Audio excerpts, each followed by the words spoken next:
السلام علیکم ورحمۃ اللہ وبرکاتہ۔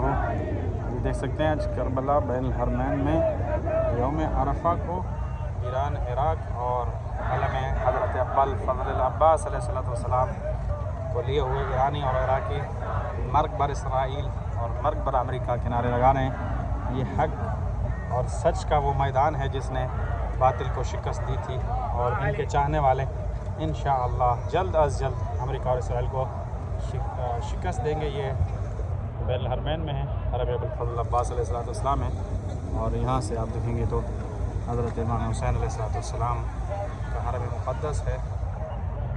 خدا اس پرچم کو دنیا میں اتنا بلند کرے کہ ہر باطل کی کمر ٹوٹ جائے اور ایران سر بلند رہے گا انشاءاللہ۔ اس پرچم کے سائے میں جو امام حسین کے حرم میں ہے، اس پرچم کے سائے میں خدا اس ایران کے پرچم کو بلند رکھے گا، اور تمام تشیع اور اہل بیت علیہ السلام کے ماننے والے دنیا میں سرخرو ہوں گے انشاءاللہ۔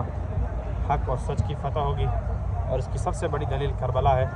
آپ دیکھ سکتے ہیں اس میدان میں، کربلا میں امریکہ اور اسرائیل کے نعرے لگانا، ایران کا پرچم بلند کرنا، عرفہ کے دن کرنا، حج کے دن کرنا، اس بات کی علامت ہے کہ انشاءاللہ جلد از جلد امریکہ اور اسرائیل اس دنیا سے اور اس باطل دنیا سے ان کا نام ضرور ختم ہوگا، کیونکہ اس میدان کے جیتنے والے اور اس میدان کو یزید کے چنبے سے چھڑانے والے ہم اہل بیت علیہ السلام کے ماننے والے آج بھی متفق ہیں، اور انشاءاللہ بروز قیامت تک ہم متفق رہیں گے۔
اللہم صلی علی محمد وآل محمد،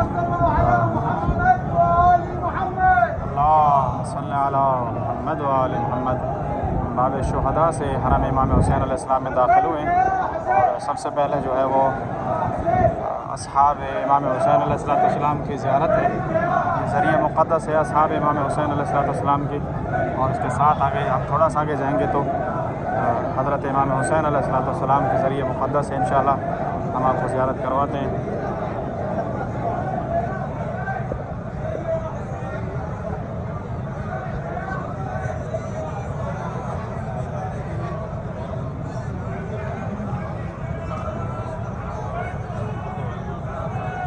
اللہم صلی علی محمد وآل محمد۔ سامنے ذریعہ مقدس حضرت امام حسین علیہ السلام ہے۔ خدا ہم سب کو اور آپ کو بار بار یہ سعادت نصیب فرمائے کہ ہم اپنے آقا مولا امام حسین السلام کی زیارت کر سکیں۔ یہ ذریعہ مقدس حضرت امام حسین ہے، اور 9 ذی الحج عرفہ کا دن ہے۔ ہم آپ سب کے لیے اور دیکھنے والے تمام مومنین کے لیے وہ زیارہ ہے امام حسین